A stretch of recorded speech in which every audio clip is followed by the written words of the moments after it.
భూమన అభినయ్ని ఆశీర్వదించండి స్థానిక ఎమ్మెల్యే భూమన కరుణాకర్ రెడ్డి ఇంటింటా ఎన్నికల ప్రచారంలో ఓటర్లను అభ్యర్థించారు. TTD chairman Tirupati MLA Bhumana Karunakar Reddy నగర మేయర్ డాక్టర్ శిరీషతో కలిసి శనివారం ఉదయం స్థానిక 10వ డివిజన్ 77, 78, 79, 80 పోలింగ్ బూతులు, 11వ డివిజన్ 81, 82, 83, 84, 86, 87, 88 పోలింగ్ బూతుల పరిధిలో ఇంటింటా ఎన్నికల ప్రచారం నిర్వహించారు.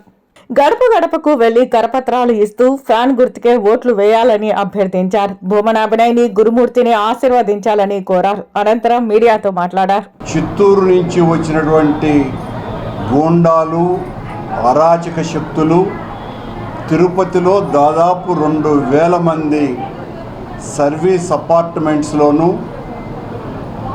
లాడ్జెస్లోనూ దిగి ఎలా ఏ బూతుల్ని ఏ రకంగా మనం ఆక్రమించుకోవచ్చును, లేదా వైసీపీ వాళ్ళని ఎలా బెదిరించవచ్చును అని చాలా పెద్ద ఎత్తున వాళ్ళందరూ కూడా ప్లాన్ చేస్తున్నారు. దీని మీద మేము ఎలక్షన్ కమిషన్కు ఫిర్యాదు చేస్తున్నాం, ఎస్పీ గారికి ఫిర్యాదు చేస్తున్నాం.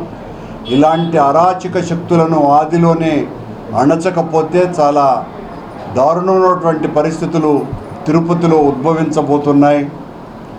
ఇలాంటి అరాచక శక్తుల్ని తిరుపతి ఎంకరేజ్ చేసేటువంటి పరిస్థితి లేదు.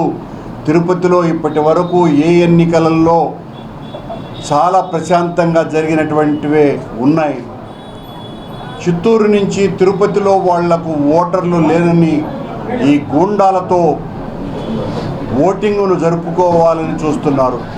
అలాగే నిన్న ఒక్క ఓటు కూడా లేనటువంటి, చివరకు వాళ్లకు కూడా ఓటు లేనటువంటి 25 మంది అభ్యర్థులు చిత్తూరు వాళ్ళు నామినేషన్స్ వేశారు అంటే దానికి వెనక ఎంత బలమైన కుట్ర ఉన్నదో చాలా స్పష్టంగా తెలుస్తున్నది.